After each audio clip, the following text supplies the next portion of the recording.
at you all the way from our dorm rooms to your conference rooms. Saba, Ali, and Dan Tiemann here are two college students who are ready to talk to you guys about business and lifestyle from our personal experiences.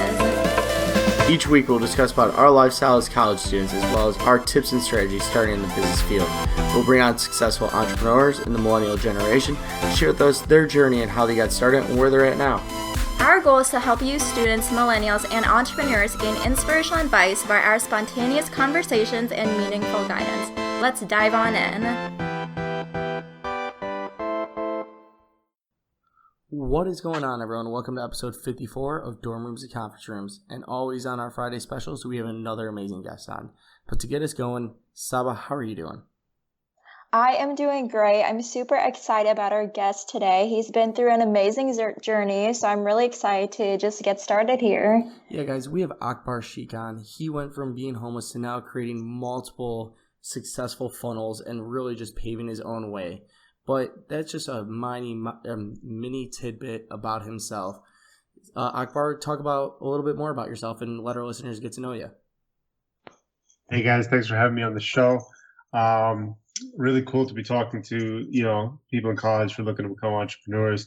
A little bit about myself is, I was homeless in San Francisco, which is basically where I was born. But in other words, I wasn't on the streets, but I had actually was living in the back of an office building.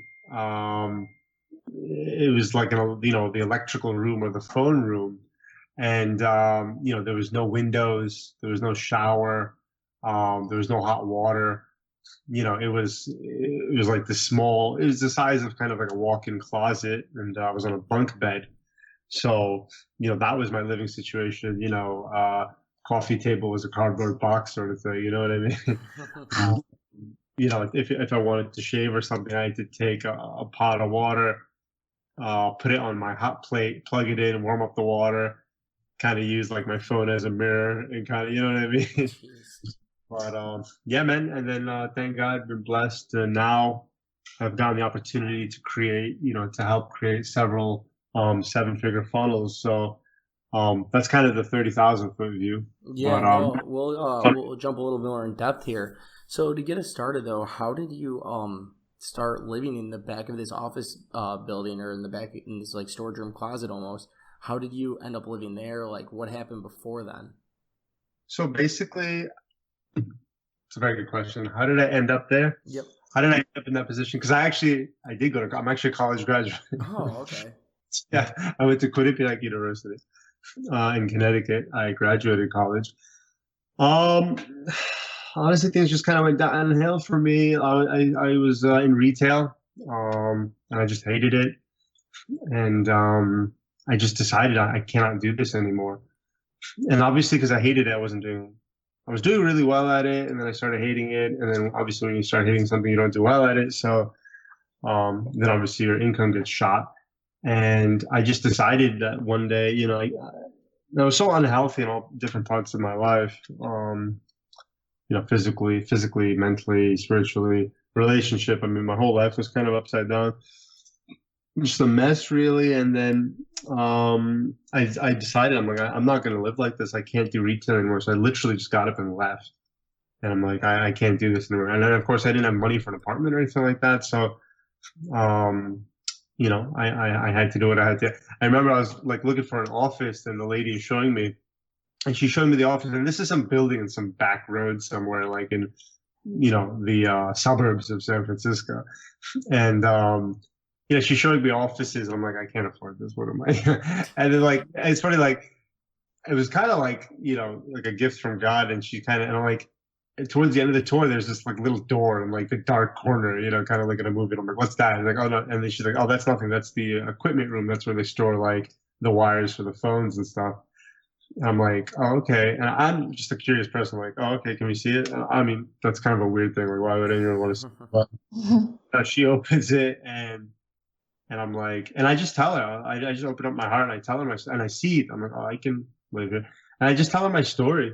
And she was cool. She was a hippie at heart, and she rented it out to me for like $125 a month, utilities included. And I lived in that electrical room for a while. So after that happened, how did you really realize that you want to make a change in your life? Like, how did you get into creating your own business, and how did all of that start happening for you? Um, it's a great question. Honestly, it got to a point where I always wanted to make money online. I always really liked the concept. I loved the concept. I saw people doing it. When I saw what people were doing online, I totally got it. Like from a psychological point of view, I was like, I totally get this. I know why they're saying this, and I know why they're saying that, and I know why this color is this. I know why they chose this color, and I know why they chose this price point. Like it's just all like, just like I was awakened. It was like kind of like I saw the light, you know what I mean? And I always wanted to be a part of that. And I tried several times and I failed. Okay. Um, and then finally I bumped into like this digital franchise thing online. And I was like, look, I failed. I mean, I tried all sorts of weird stuff like drop shipping and like eBay and like all this crazy stuff. And I remember I opened a website called Harry's Flea Market one time, and it was just a weird like offshoot of drop shipping, but that failed. And finally, I was just like, you know what? I saw this opportunity online, and I said, you know what? I'm gonna give it my all. I'm gonna give this my absolute all. I'm not gonna give up, and I'm just gonna make this work. And I just went into that mentality that I'm just going to make this work. That's it. Like, I'm not giving myself a choice. There's no failure here, and I'm just going all in. And how did I go all in? To start some sort of business online, you need some sort of capital. I didn't have anything. I had one little thing to my name. And that was some old beat up, 1980 something Mercedes. And that sounds nice, but in reality, it was some beat up car worth like $2,000. So I sold it. I sold my car, which was like super important because how do I get around anywhere? How do I make income? And I sold it, and now I had nothing. I didn't even have a way to get anywhere, and there was no public transportation where I was actually. Yeah, I mean nothing convenient. And so I really put myself in an all-in position, and I took that money and I started, an online business. And the first month, I was on the phone every day trying to close like a high ticket sale, didn't close a single sale. As a matter of fact, it was July. It was a dead heat of summer, and I didn't close a single sale. And that's where, honestly, I'm not tooting my own horn or anything like that, but you're asking like, what does it take? That's where, honestly, 99% of people give up right there and there. Like, oh, screw this. I tried. I gave it my all. 30 days, didn't make the sale. I'm out. And that's what most people do. But, and that's what I would have done previously. But then when I went all in, my mindset changed. I said, no, look, and I took a look at it and I took a step back. I said, look, I'm on the phone every day. I'm talking to people every day. Just we're not closing any sales. So like something's wrong in my pitch. Something's wrong with the website. Something's wrong with my delivery. Something's wrong with, am I talking to the right people? So then I started tweaking. I was like, this isn't broken. It's me. It's not the system. It's me. And everybody wants to blame the system, right? But the system works, it's you that's not working. And so I started tweaking.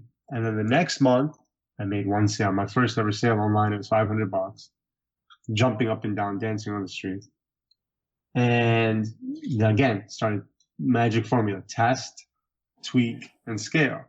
So then the second month I made 2 sales.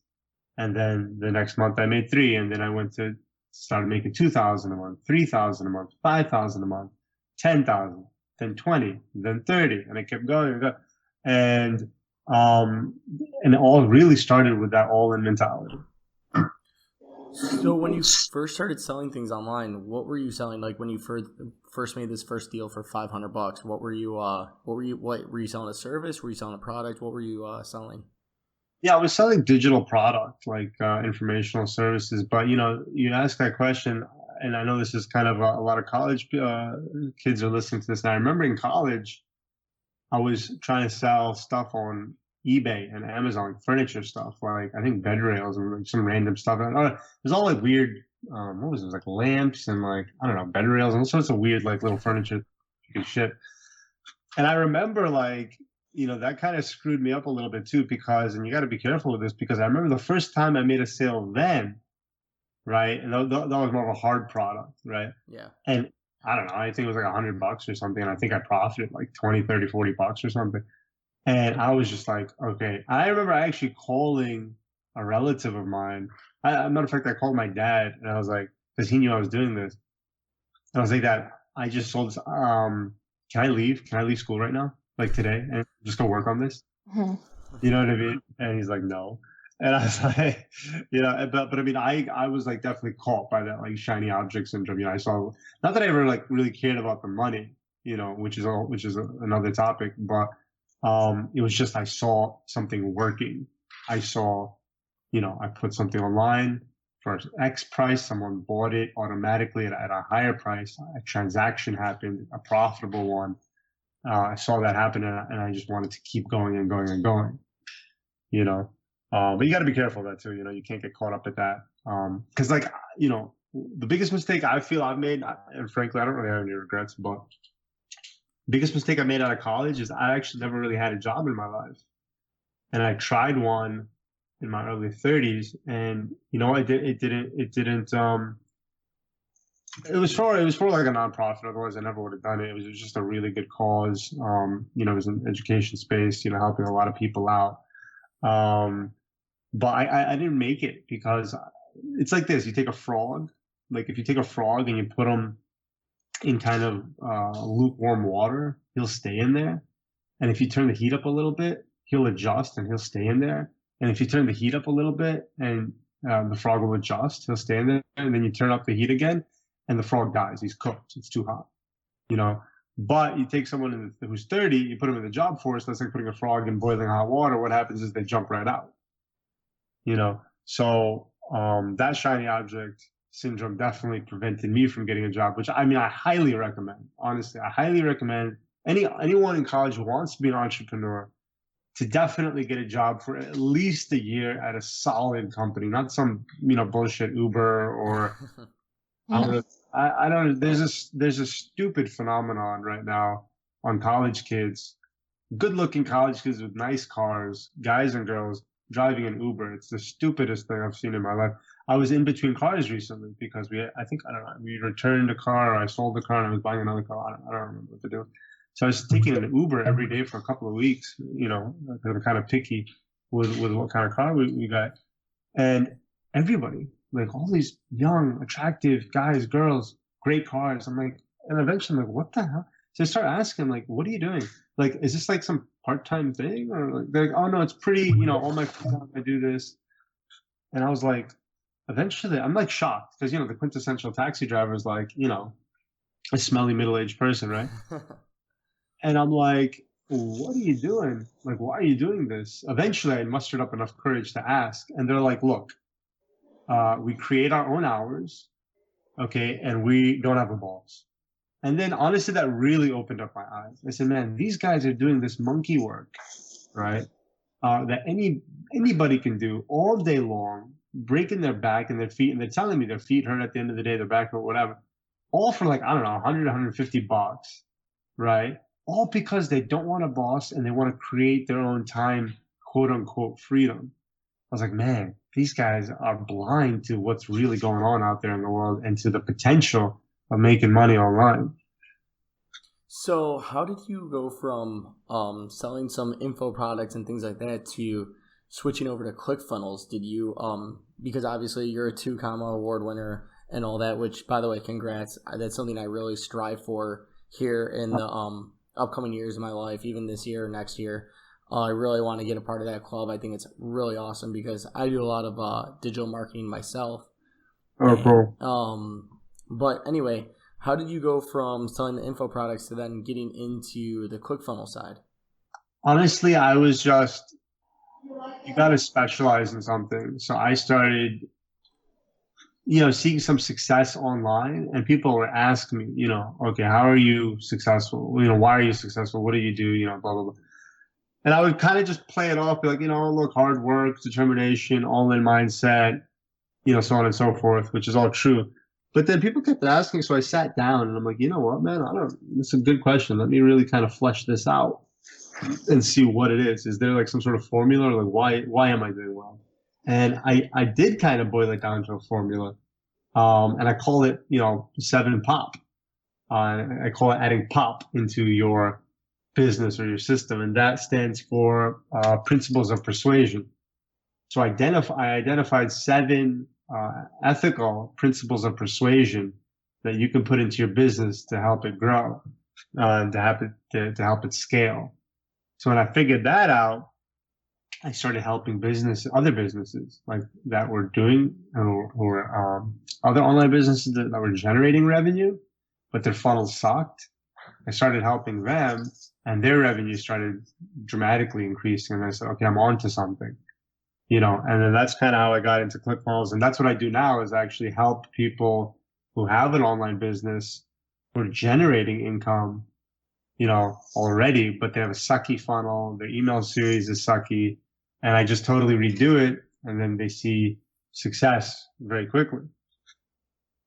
So when you did get into Clickfunnels, how did you get your first client? And like, how did you go about that? And then how many do you work with now? I work, so basically I work with people one-on-one. I'm working with like 10 people right now. And that's kind of by design. And you asked me, how did I get my first client? Gosh, let me think back. Honestly, this is what you have to do. And people fail at this miserably, man. And the thing is, you have to do like a gut check too, because it's like, every Tom, Dick, and Harry or, unemployed person is all of a sudden a digital marketer now, right?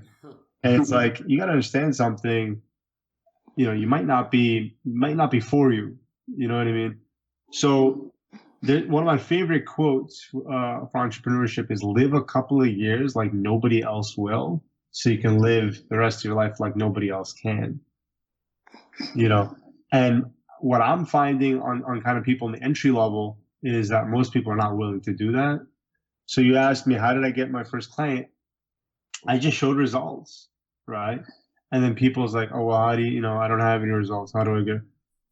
It's not hard. Offer your service for free, and you'll get people and work with them for free and get them results. It's internet. Okay. The beautiful part about like the internet is you get a massive instant gratification. Like if someone has a sucky opt-in page, for example, and they're getting a 10% opt-in rate, you can literally make some changes today. And you can literally see that jump to 20, 30% within the week. I mean, that's just a fact. I've done it plenty of times. And then now you can show that result to people. And then guess what? It's social proof is one of the most powerful things out there. 20% of all Facebook likes are just because someone saw their friend liking something. I mean, they did a study in Germany recently where they took an abandoned building and they just hired a bunch of actors, a bunch of extras to form a line outside the building for no reason. There was no sign. There was nothing there. They just formed a line outside this building.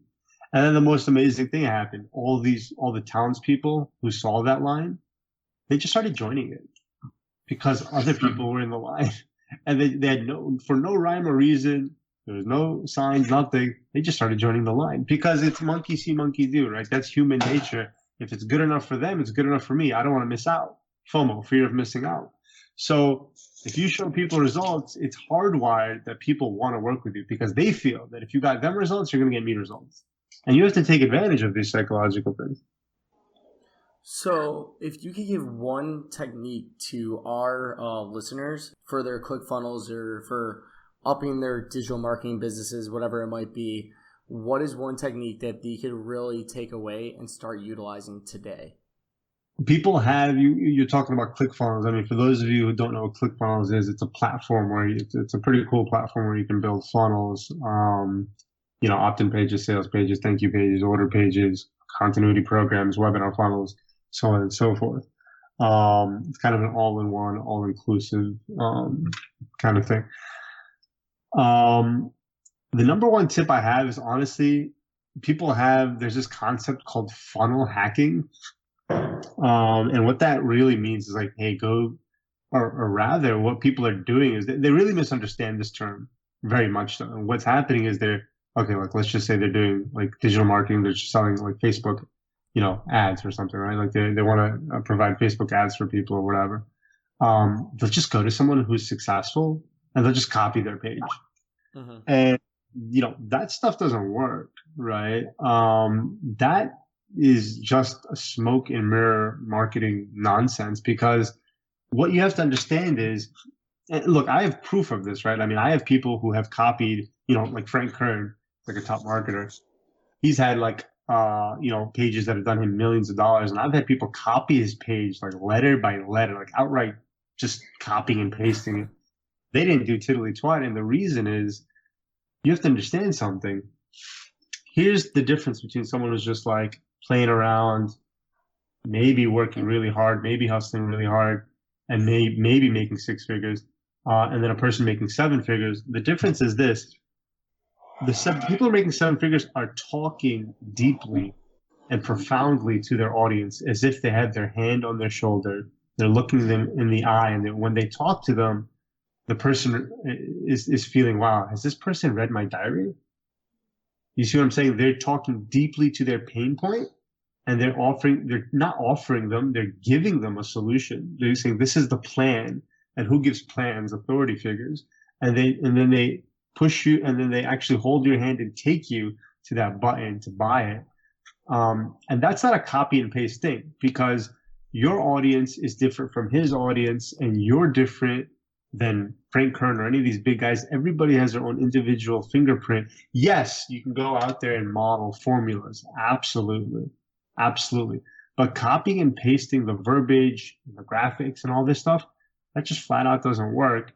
You need to put your fingerprint on it, because people are buying your individuality. They're buying your individual service, your individual product. So you need to put yourself on that, utilizing these proven formulas that have frankly been around since really the 70s, and they haven't really changed at all. But what people are not doing properly is inserting themselves into their business. So now you're working with so many clients. Do you have a team now that helps you with all of your clients now, or is this something that you do all by yourself?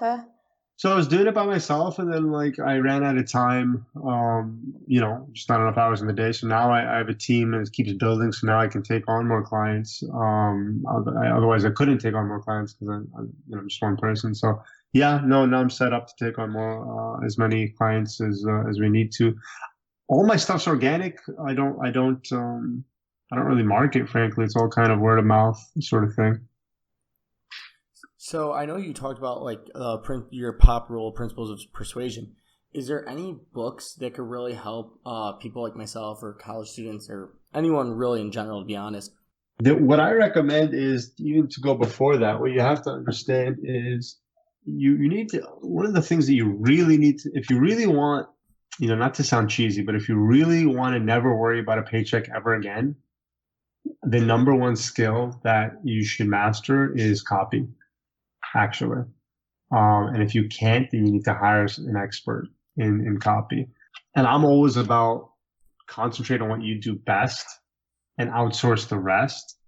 So if you are like a person who can write, then you should. But if you're like not there and you want to like learn this stuff, first of all, learning this stuff takes years, a ton of money to learn from the right people. I had to travel all over the world, and it took years to learn all these skills. But if you want to go down that path, great. If not, I honestly recommend just hiring people to do it. And when I say hiring people to do it, I mean like the best of the best. I don't mean like go on Fiverr. But if you want to brush up on your copy skills and you feel that you have what it takes, I really recommend this book called the Adweek Copywriting Handbook, and it's written by Joseph Sugarman. And honestly, I'll tell you something. This book's like, I don't know. I'm sure you can get it. I don't know. I bought it for $24. I don't know. You can probably get it cheaper, but I've been like recently. I went to a conference, a weekend conference. It was $5,000. It was absolutely phenomenal. But it's funny. And also number one thing I recommend doing is reading every single day, because this book is $24. And honestly, the value you get out of this book is as if you went to honestly a $10,000, $20,000 conference, seminar, training camp, whatever. Books, I don't know, this might sound cheesy, but books are extremely powerful, and it's something you should be reading every single day.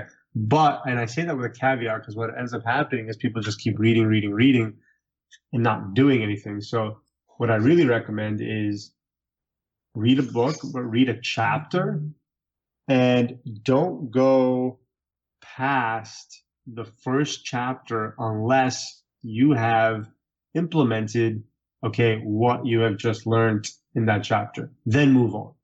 Because people that end up doing is just reading all these books and they're not doing anything. And they're not getting any results. So, Akbar, you told us a lot of great insight, but kind of wrapping things up here, what's one piece of advice that you can give to our listeners if they're in college, if they're just starting out, or if they already have their business?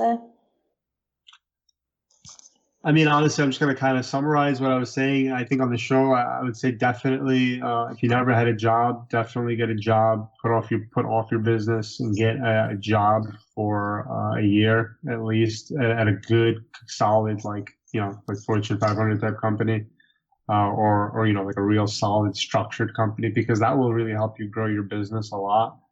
Number one, read every day. Definitely read every day. Honestly, and I'll be conservative, read every day for half an hour. In reality, if you really want to be a superstar and you really want to be like a 7-8 figure earner, you should be reading an hour plus a day.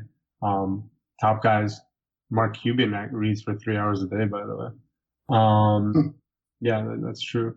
So yeah, I would say get a job, read every day. And honestly, don't give up, because that's 93% of businesses never grow. And if you have a business that's not growing, it's not really a business, it's a hobby. So in order to scale, what I've learned is you need to be organized, and you need to actually build a team. You need to start building a team from day one. And what does that mean? Like, I'm just getting started. How can I afford to get a team? No, well, listen, start by getting a VA.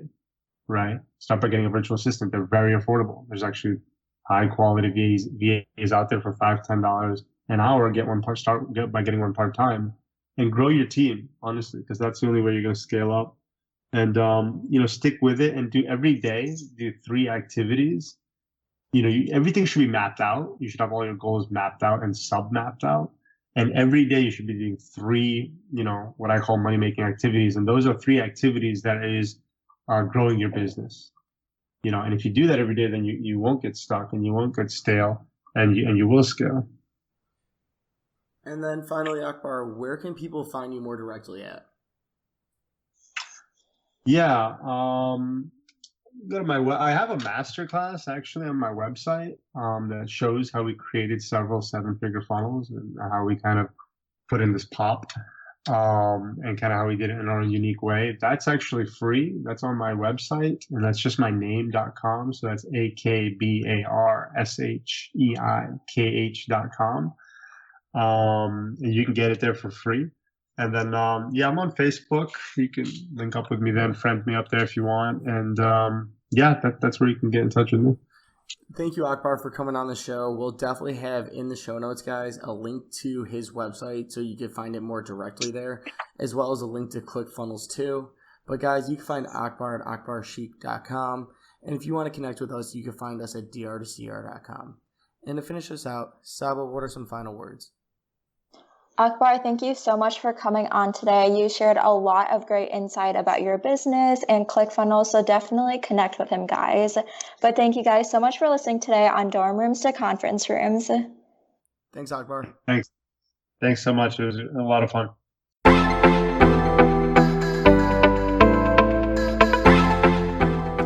Thank you for listening to this week's episode of Dorm Rooms to Conference Rooms. Don't forget to subscribe. Also, if you haven't joined our accelerator program yet, you can find that at livetogrind.com/college, where we connect you with today's latest influencers and experts in their fields.